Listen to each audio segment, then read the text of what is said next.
Welcome dear students, 12th English exams 2023। इस class के लिए स्पेशली ये वीडियो है और अदर क्लासेस के जो स्टूडेंट्स हैं वो भी इस वीडियो को देख सकते हैं। क्यों मैं ऐसे कह रहा हूँ, क्यों अदर क्लासेस के स्टूडेंट्स के लिए ये वाली वीडियो यूज़फुल है? क्योंकि इस वीडियो में हम लोग डिस्कस करने जा रहे हैं अनसीन पैसेज, जिसे हम लोग नॉन टेक्सचुअल पैसेज भी कहते हैं। अनसीन पैसेज क्यों कहते हैं हम लोग इसे? क्योंकि ये हमने देखा नहीं होता है, हमारी टेक्स्ट बुक के, हमारी किताब के बाहर से ये पैसेज होता है। नॉन टेक्सचुअल पैसेज भी इसीलिए कहते हैं हम लोग क्योंकि ये पैसेज हमारी टेक्स्ट बुक से बाहर से होता है। ओके, इस वीडियो में सिंपल हिंदी लैंग्वेज में मैं आप लोगों को एक्सप्लेनेशन दूंगा किस तरह से अनसीन पैसेज या नॉन टेक्सचुअल पैसेज को सॉल्व करना है।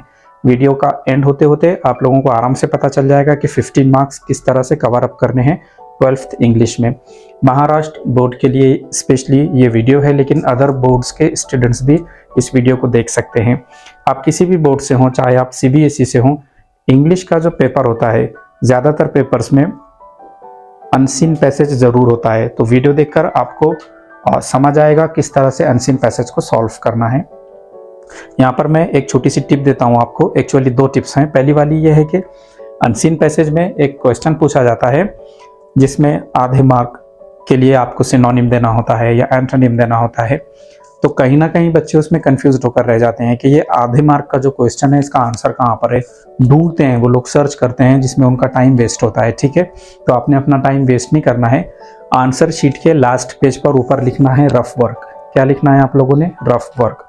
और जो आधे मार्क का क्वेश्चन आप लिख नहीं पाए हैं तो उसका नंबर वहाँ लिख देना, ताकि पेपर के एंड में आप लोग वो क्वेश्चन को सॉल्व कर सको। ओके, अगर आपके पास टाइम बचा तो सॉल्व करना, नहीं तो उसको छोड़ देना। इससे बेनिफिट क्या मिलेगा कि जो मेन क्वेश्चंस हैं, 3 मार्क्स के क्वेश्चंस हैं, 4 मार्क्स के क्वेश्चंस हैं, उनको सॉल्व करने में आपको सहूलत होगी।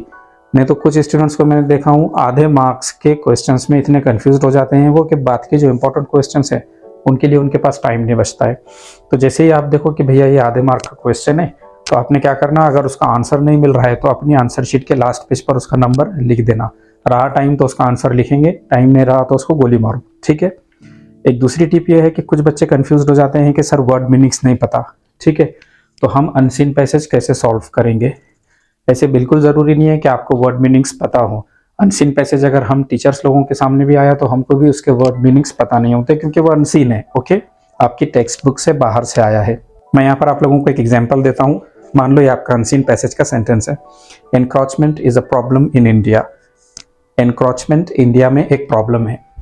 अगर आप यहीं पर रुक जाओगे कि सर हमको एनक्रोचमेंट का मीनिंग नहीं मालूम, अब हम ये नहीं कर सकते, तो नहीं चलेगा। हो सकता है इस पर ऐसे क्वेश्चन पूछा जाए, where is encroachment a problem? Encroachment कहाँ पर एक प्रॉब्लम है?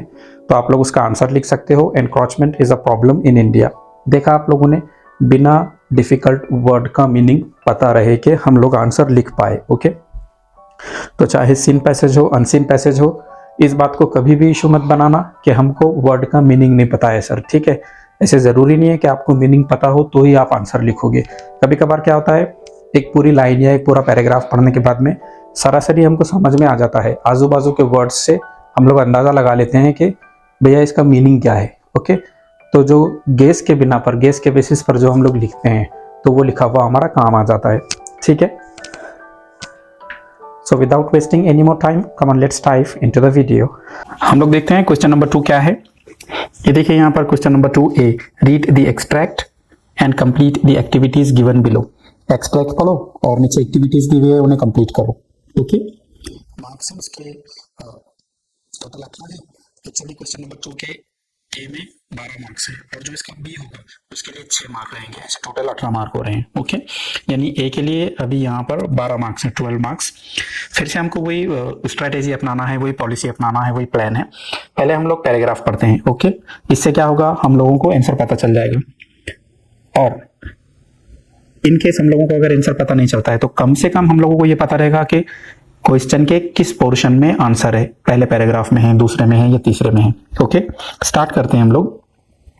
A child spends a major portion of his life, एक बच्चा गुजार देता है बड़ा हिस्सा, बड़ा भाग उसकी जिंदगी का, इन taking formal education, formal education लेने में, यानी कि स्कूल जाके पढ़ाई करने में। School and related factors, school और उससे जुड़ी हुई जो चीजें हैं for example teachers, peer group, जैसे कि टीचर होते हैं स्कूल में और कौन होता है, साथ वाले स्टूडेंट होते हैं, etcetera, play a major role in the child's school adjustments. तो ये चीज़ें जो है स्कूल और क्लासमेट काफ़ी बड़ा रोल जो है तो प्ले करते हैं, काफ़ी इंपॉर्टेंट रोल प्ले करते हैं। किस तरह से बच्चा वहाँ पे एडजस्ट होता है इसमें, through his interaction with people in school. और एक बच्चा जब स्कूल में अलग अलग लोगों से रिएक्ट करता है, उनसे बातचीत करता है, okay, he learns how to behave with peers and adults. तो फिर बच्चा ये सीखता है कि क्लासमेट से कैसे बिहेव करना है, ओके, और क्लासमेट्स के साथ साथ बड़े लोगों से किस तरह से बिहेव करना है, जैसे टीचर्स हैं। अदर देन फैमिली मेम्बर्स, घर पे तो वो ये सीखता है कि मम्मी से, डैडी से, ब्रदर से, सिस्टर से कैसे बिहेव करना है, बट स्कूल में वो अलग से सीखता है। ही एक्वायर्स वैल्यूज, गोल्स, एस्पिरेशंस। बच्चा हासिल करता है, लेता है अच्छी बातें, या फिर उसका गोल मिलता है कोई, या फिर एस्पिरेशंस। एस्पिरेशंस का क्या मतलब होगा आपके हिसाब से? एस्पिरेशन यानी टारगेट, गोल, ये कह सकते हैं हम लोग, या उम्मीद। And socially approved ways of behaviour, और समाज में, सोसाइटी में किस तरह से रहना है ये भी एक बच्चा सीखता है। He gets a good exposure to a new set of adult models, और बच्चा सामने आता है खुलकर a new set of adult models, यानी अलग अलग लोगों के, ऐसे कह सकते हैं हम लोग। His formal education in school shapes him into a mature, और स्कूल में जो उसे एजुकेशन मिलता है उससे बच्चे को एक शेप मिलती है। किस चीज़ की शेप मिलती है? एक समझदार इंसान की शेप मिलती है उसे, responsible and competent member of society, जो समाज का एक काफ़ी रिस्पॉन्सिबल मेंबर है, ओके। यानी कि स्कूल बच्चे को समझदार बनाता है, रिस्पॉन्सिबल बनाता है, कॉम्पिटेंट यानी पावरफुल बनाता है। कॉम्पिटेंट का असल मतलब होगा एबल बनाता है उसे कोई काम करने के। A child's experiences in school give him lessons in team spirit, और एक जो बच्चा होता है स्कूल में जो एक्सपीरियंस उसे मिलता है उससे क्या सीखता है? वो टीम स्पिरिट, किस तरह से सबके साथ मिलकर काम करना है, कोऑपरेशन, किस तरह एक दूसरे की हेल्प करनी है, हेल्थी कंपटीशन, और वो दूसरों से कंपटीशन करता है, अच्छा competition, healthy competition, goal setting and goal attainment, और कोई टारगेट अपने सामने रखता है कि मुझे ऐसा बनना है, मुझे ये पढ़ना है, मुझे इतने मार्क्स लेने हैं, ऐसा गोल अपने सामने रखता है और उसे अटेन भी करता है, यानी वो गेट करता है, लेता है। A child's school adjustments depend largely upon teachers' values. कोई भी बच्चा स्कूल में कितने अच्छे से एडजस्टमेंट करता है ये डिपेंड करता है टीचर्स उसे क्या सिखा रहे हैं इसके ऊपर, प्रिंसिपल्स एंड एटीट्यूड्स, और टीचर लोगों के क्या प्रिंसिपल्स है, क्या उनके जो है तो रूल्स हैं, और क्या उनकी सोच है, किस तरह का उनका बिहेवियर है, ओके। एक बात तो है कि इस पैराग्राफ में बताया हुआ है कि टीचर्स का एक स्टूडेंट पर काफी सीधा सीधा असर पड़ता है, okay. Family background of peers, और जो क्लासमेट है वो उनका फैमिली बैकग्राउंड क्या है, इस बात का भी स्टूडेंट पर असर पड़ता है।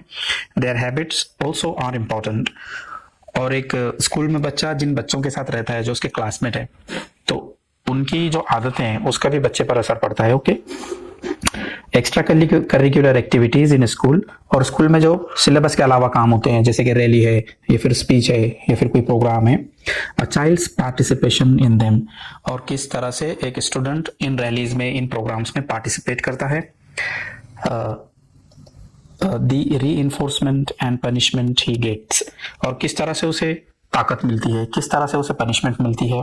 इन्फ्लुएंस हिज स्कूल एडजस्टमेंट्स, ये सारी बातों से बच्चा धीरे धीरे सीखता है। क्या होता है? ये सारी बातों का उसके ऊपर इन्फ्लुएंस होता है, इफेक्ट होता है, ऐसा होता है।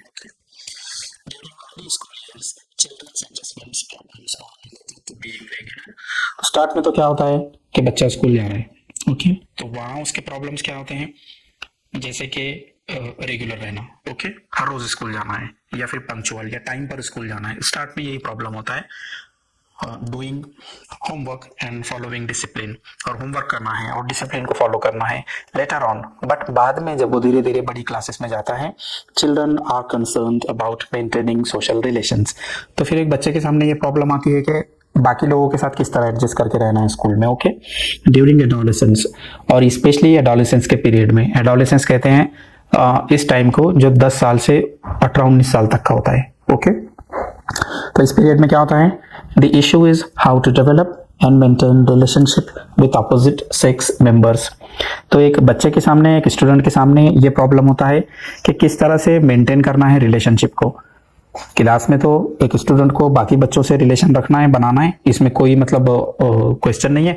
बट जो अपोजिट सेक्स मेंबर्स है, यानी कि अगर वो बॉय है तो गर्ल्स से किस तरह से बिहेव करना है। Adolescents are also anxious about obtaining good grades. और लड़कपन में यानी 10 से 20 साल की एज में, 10 से 19 साल की एज में ज़्यादा चिंता होती है बच्चों को किस बात की, कि अच्छे मार्क्स लाने हैं, अच्छे ग्रेड लाने हैं in examinations and choosing an appropriate career, और एक बढ़िया करियर चुनना है। ओके, किसी को टीचर बनना है, किसी को डॉक्टर बनना है, किसी को इंजीनियर बनना है, like that. School adjustments have far reaching effects. तो स्कूल में एक बच्चे को किस तरह से एडजस्ट करना होता है, इसका काफी गहरा असर पड़ता है, बड़ा असर पड़ता है। किस चीज पर? On children success in life, के बच्चे लाइफ में कितने सक्सेस होते हैं। Peer groups range from neighborhood play gangs and informal play groups to organized groups। अब जो उसके peer group हैं यानी क्लासमेट्स हैं जिनके साथ वो रहता है, अलग अलग हो सकते हैं।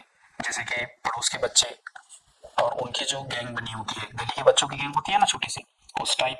And informal play groups to organised groups such as study circle, या फिर कॉलेज में उसका कोई दोस्तों का ग्रुप है जिनके साथ वो स्टडी करता है, या फिर एरिया के कुछ बच्चे हैं जो कि इनफॉर्मल प्ले ग्रुप्स हैं।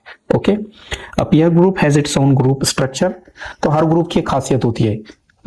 क्लासरूम में नहीं देखते हम लोग कि पढ़ाई करने वाले बच्चों का एक अलग ग्रुप होता है, बराबर है, उनके पास मोटी बुक्स रहेंगी और उनके पास में अलग अलग पेन रहेंगे, अच्छे बैग रहेंगे और एक चश्मा लगा रहेगा उनको। बट जो इनफॉर्मल प्ले ग्रुप है जैसे, तो वो एथलेटिक टाइप होंगे, उनको क्रिकेट खेलना है, फुटबॉल खेलना है, पढ़ाई के अलावा हर काम करना है उनको। Okay, structure and expectations from its members. क्या है पूरा sentence? A peer group has its own group structure and expectations from its members. तो जिस तरह का ग्रुप रहेगा बच्चे पे उसका वैसा असर पड़ेगा और उस ग्रुप के मेंबर उस बच्चे से वैसी एक्सपेक्टेशन करेंगे। Non-fulfillment of these expectations causes the members to face rejection from the peers। और एक ग्रुप में एक बच्चा अच्छे से परफॉर्म नहीं कर रहा है तो इसका क्या असर पड़ता है? इसका असर एक्चुअली ये पड़ता है कि उस ग्रुप के बच्चे उसे निकाल देंगे। अगर आप 4 दोस्तों के ग्रुप में जो पढ़ाई करते हैं, पढ़ाई नहीं कर रहे, फ्री फायर खेल रहे हैं उनके साथ में, तो वो आपकी छुट्टी कर देंगे। अगर आप 6 दोस्तों के ग्रुप में हैं जो लड़ाई झगड़ा करते हैं और लड़ाई होने पर आप क्या करते, भाग जैसे वहां से डर के फरार हो जाते, निकल जाते, तब कुछ दिन बाद वो आपको ग्रुप से निकाल देंगे। यानी जैसा ग्रुप वैसी उन लोगों की एक्सपेक्टेशंस होती है। Children are under the influence of peers. तो बच्चों पर काफी असर पड़ता है उनके क्लासमेट्स का। A child's attitude, habits and behavior are largely influenced। एक बच्चे की जो सोच होती है, उसकी जो आदतें होती है, उसका जो बर्ताव होता है, काफी गहरा असर इन चीजों पर पड़ता है by his interaction with peers, classmate का। जिस तरह के क्लासमेट्स के साथ बच्चा रहेगा, उन क्लासमेट्स की, उन ग्रुप्स की कुछ बातें बच्चे में तो देखो आएगी, कंपलसरी आएगी। ये पैराग्राफ हम लोगों ने रफली पढ़ लिए हैं, इसे समझ लिए हैं। अब हम लोग देखते हैं क्वेश्चंस क्या हैं। Okay, let's begin with the questions. A1 है complete the following sentences with the help of the extract. नीचे आपको कुछ सेंटेंसेस दिए हुए हैं, इन्हें कंप्लीट करना है। ओके, ए है the formal education that a child gets in a school. एक बच्चे को स्कूल में जो फॉर्मल एजुकेशन मिलता है, जो पढ़ता है, वो मोल्ड्स हिम इनटू, तो वो एजुकेशन उसे ढालता है, बनाता है। क्या बनाता है उसका? अब ये देखिए, यहाँ पर एक वर्ड नहीं लिखना है आप लोगों ने। एक्चुअली स्टार्ट में हम लोगों ने देखा था इंस्ट्रक्शन में, जो क्वेश्चन पेपर पर लिखी थी इंस्ट्रक्शन, हम लोगों को कंप्लीट सेंटेंस लिखना है कि जो एजुकेशन बच्चा स्कूल में लेता है वो उसे ढालता है। किस में ढालता है? हम लोग लिखते हैं क्वेश्चन नंबर 2 A1 A।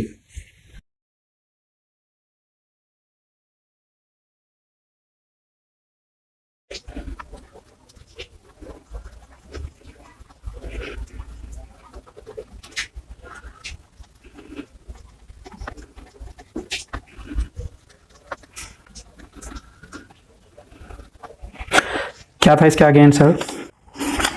ये देखिए, his formal education in school shapes him into a mature, responsible and competent member of society. ये लिख सकते हैं हम लोग। Okay, a mature, responsible and competent member of society.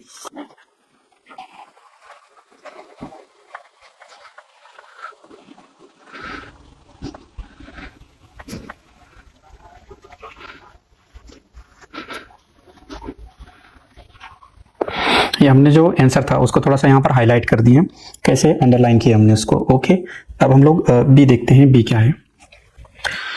ये है B, school adjustments have long lasting effects on. जो school adjustment होता है इसका काफी लंबे टाइम तक रहने वाला असर पड़ता है। स्कूल एडजस्टमेंट का काफी दिनों तक रहने वाला असर पड़ता है। किन पर असर पड़ता है? सोचो किन पर पड़ता है? नहीं याद आ रहा है? ओके, हम लोग सर्च करते हैं। ये देखिए यहाँ पर school adjustments have far reaching effects on children's success in life. ये लिख सकते हैं हम लोग, आंसर होगा on children's success in life.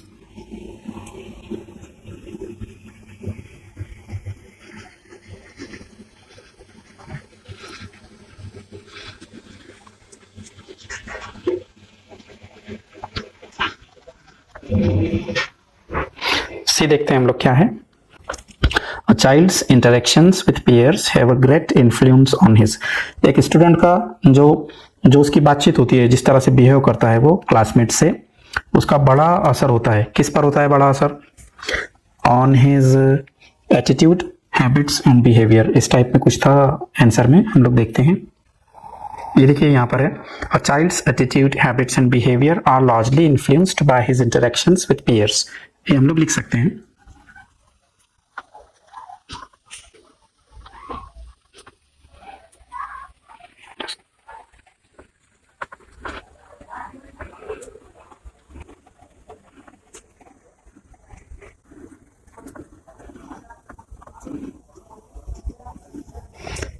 Okay, अब हम लोग देखते हैं डी क्या है।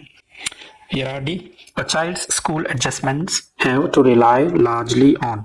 एक बच्चे का जो स्कूल एडजस्टमेंट होता है तो वो बड़ी हद तक, एक बड़ी लिमिट तक किस चीज पर डिपेंड होता है?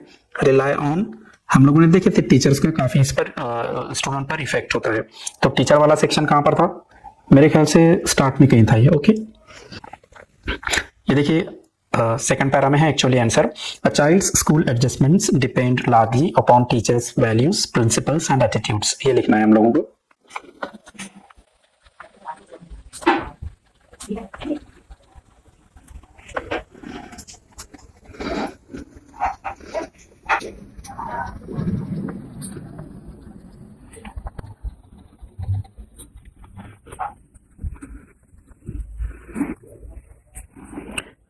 इंपॉर्टेंट सेक्शन है, इसे हम लोग अंडरलाइन कर देते हैं। ओके, अब यहाँ पर हमारा डी पोर्शन, डी सेक्शन भी, डी सब क्वेश्चन भी कंप्लीट हुआ है। अब हम लोग को देखना है A2 क्या है।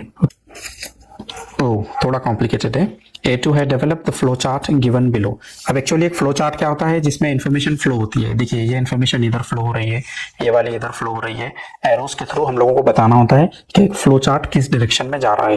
ये वाला नीचे की तरफ आ रहा है, डाउनवर्ड्स। ओके, अब यहाँ पर कैसे लिखना है हम लोगों को? चिल्ड्रंस एडजस्टमेंट प्रॉब्लम्स, के बच्चों को एडजस्टमेंट में क्या प्रॉब्लम्स होती है? अर्ली स्कूल ईयर्स, जब स्टार्ट में उनका स्कूल होता है। हम लोगों ने पढ़ा था स्टार्ट में तो कोई बड़ा इशू नहीं रहता है, खाली डिसिप्लिन है या फिर टाइम पर जाना है या फिर इस तरह की चीजें जो है तो रहती है। लेटर स्कूल ईयर्स में क्या होता है? बाद में हम लोग पहले ये चार्ट बनाते हैं और फिर इसको फिलअप करते हैं। ओके,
आप लोग देख सकते हैं यहाँ पे हम लोगों ने चार्ट रफली बना लिया है, जैसे कि क्वेश्चन पेपर में हम लोगों को दिया गया था।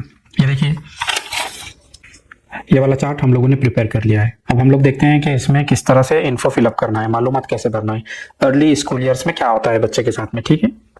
ये देखिए during early school years children's adjustment problems are related to being regular and punctual, doing homework and following discipline, ये वाला पोर्शन हम लोग बिल्कुल लिख सकते हैं। चलिए लिखते हैं हम लोग। बीइंग रेगुलर, रेगुलर रहना ये उसके लिए है थोड़ा सा। और क्या था,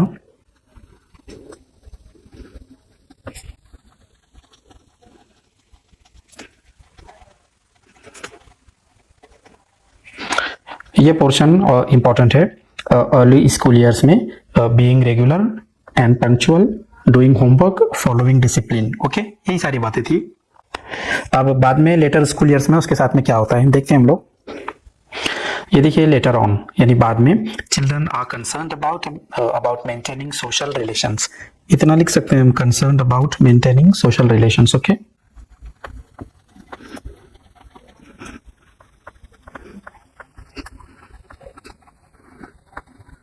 इसके बाद है ड्यूरिंग एडोलेसेंस, जब 10 से 18-19 साल के बीच बच्चा हो तब क्या होता है उसके साथ में। ये उसके बाद के पोर्शन में था, अगर आप लोगों को याद है तो। ये देखिए यहाँ पर कहीं था वो, during adolescence the issue is how to develop and maintain relationship with opposite sex members, ये लिख सकते हैं हम लोग।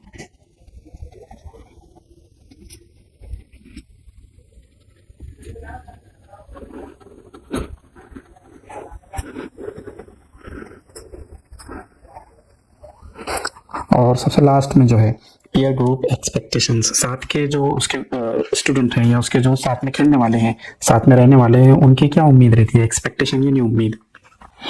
और ये देखिए, non fulfilment of these expectations causes the members to face rejection from the peers, अगर एक बच्चा, एक स्टूडेंट अपने ग्रुप में सही से परफॉर्म नहीं कर रहा है तो उसको रिजेक्ट कर देते हैं, भगा देते हैं उसको, छुट्टी कर देते हैं उसकी। ओके, ये लिखना है हम लोगों को।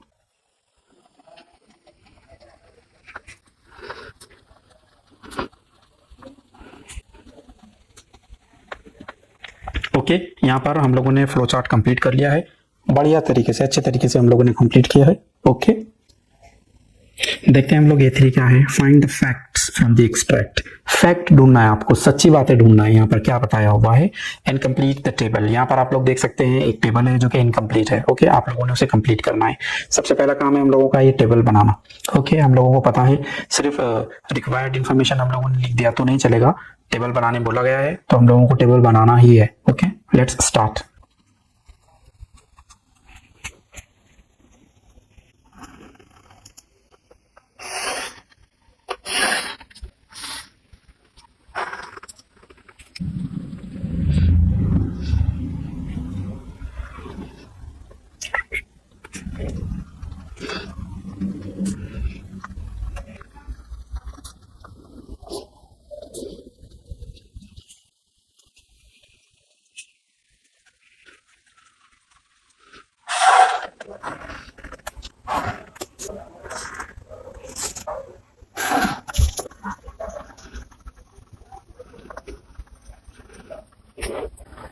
आप लोग देख सकते हैं जैसा क्वेश्चन पेपर में दिया था वैसे हम लोगों ने टेबल बना लिया है।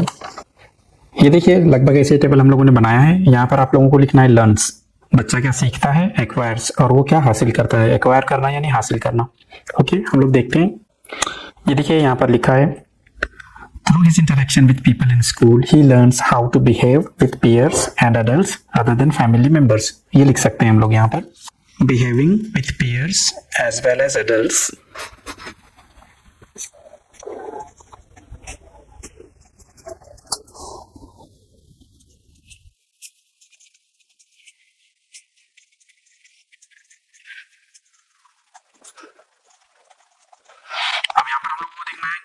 बच्चा क्या एक्वायर करता है, क्या हासिल करता है। ओके, पहले ही पैराग्राफ में कहीं दिया था उसका। ये देखिए, he acquires values, goals, aspirations and socially approved ways of behaviour, ये लिख सकते हैं हम लोग, वैल्यूज, गोल्स,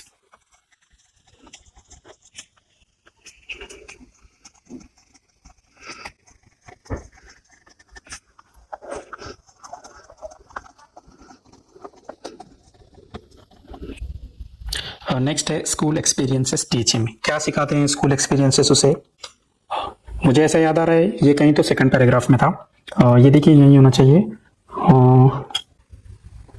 ये देखिए attainments, a child's experiences in school give him lessons in team spirit, cooperation, healthy competition, goal setting and goal attainment, ये पूरा का पूरा पोर्शन हम लोग लिख देते हैं। क्या एक्वायर करता है बच्चा, क्या सीखता है? टीम स्पिरिट, कोऑपरेशन,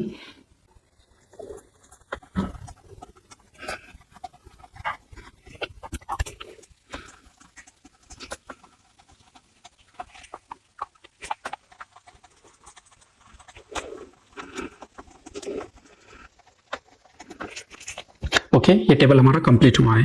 थोड़ा सा डिफिकल्ट था बट लास्ट में हो गया। अब आते हैं हम लोग A4 पर। क्या है A4? ये है A4 आपके सामने, express your views regarding school education in connection with character building, कि आपकी क्या सोच है स्कूल एजुकेशन के बारे में जहां तक कैरेक्टर बिल्डिंग का सवाल है, यानी कि किसी स्टूडेंट का जो कैरेक्टर डेवलप होता है, बनता है, उसमें जो स्कूल का एजुकेशन है वो कहां तक रिस्पॉन्सिबल है। अब ये एक पर्सनल रिस्पॉन्स टाइप क्वेश्चन है, यानी इसका जवाब मन से लिखना है हम लोगों को। तो लिखते हैं हम लोग कि काफी जो है तो अच्छा परफॉर्मेंस होता है स्कूल का, काफी बड़ा असर पड़ता है स्कूल का एक स्टूडेंट के ऊपर, और काफी कुछ एक स्टूडेंट सीखता है। ऐसे अच्छी अच्छी बातें, अच्छी अच्छी चीजें आप लोगों ने सोचना है, इमेजिन करना है और उसे लिख देना है इंग्लिश में। ओके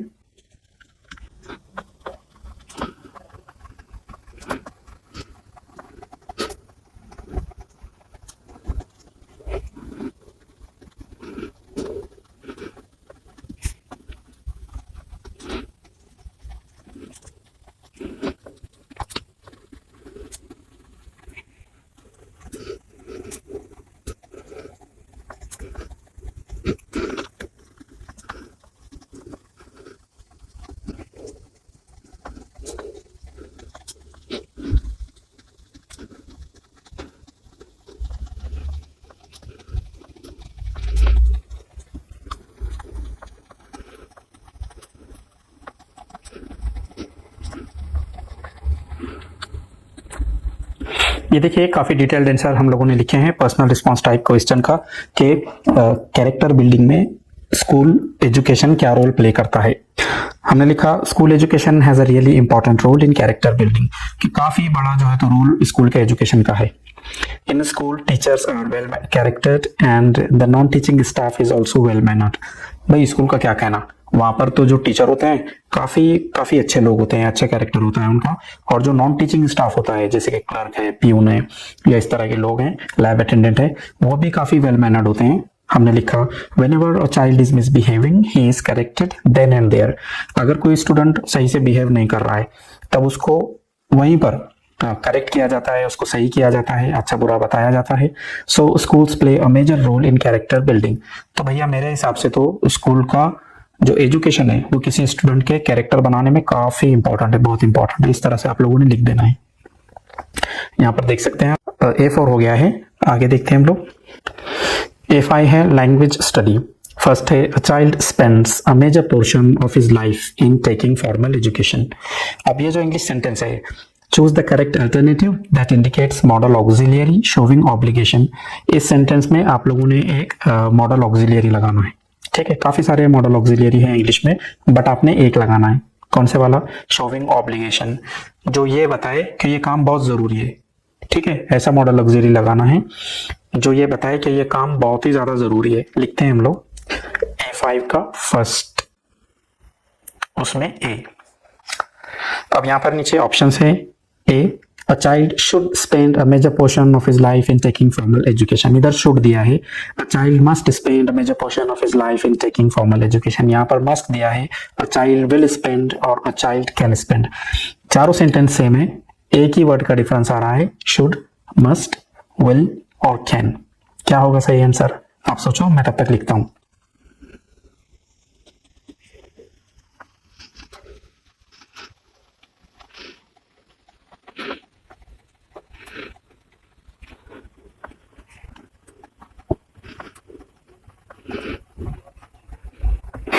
ये देखिए ये आंसर रहा आप लोगों के सामने, अ चाइल्ड मस्ट स्पेंड। स्पेंड करना ही चाहिए, मस्ट यानी बिल्कुल चाहिए, ओके।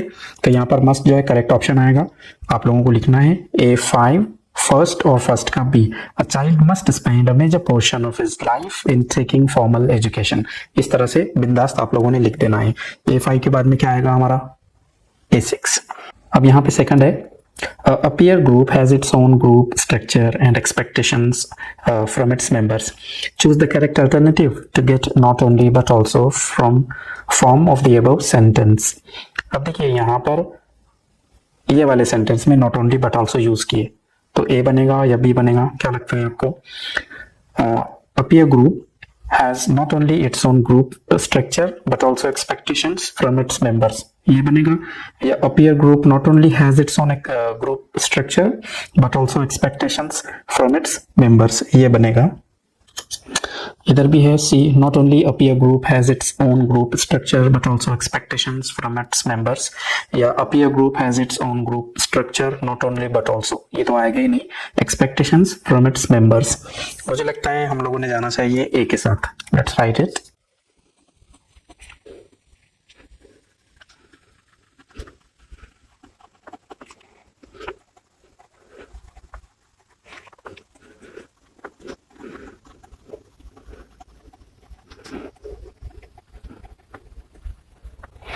इस तरह से आप लोगों का आंसर होगा, अ peer group has not only it's own group structure but also expectations from its members, ये वाला करेक्ट है। ओके, आगे क्या दिया है आप लोगों को A6 से, match the words in column A with their antonyms in column B. Simple सा है, कॉलम ए और कॉलम बी इनको एंटोनिम्स के हिसाब से मैच करना है। याद रखिए, एंटोनिम अपोजिट, सिनोनिम सेम, भूलना नहीं है, एंटोनिम अपोजिट सिनोनिम सेम, इस तरह से। सबसे पहले हम लोग ऐसे टेबल बना लेते हैं और एक्चुअली हम लोग ये वाला पोर्शन लिखेंगे ए साइड का, और इसमें से जो सही जवाब रहा वो उसके सामने लिखेंगे। जैसे अर्ली का ऑप्शन क्या आएगा वो उसके सामने। Okay, A6।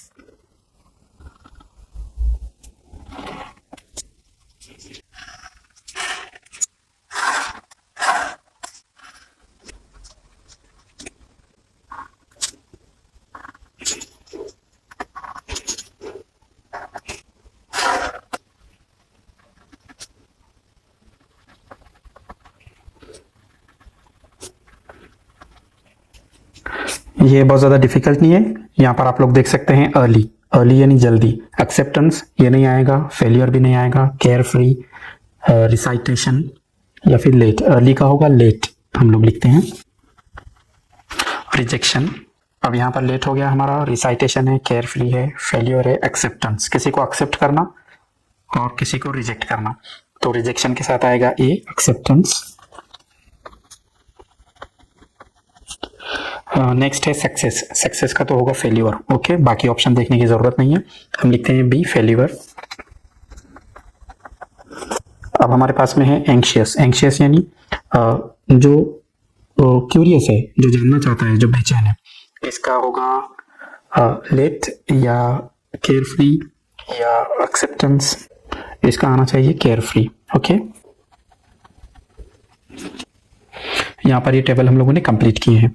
इसी के साथ साथ क्वेश्चन नंबर 2 का जो ए था वो हमारा कंप्लीट हुआ है।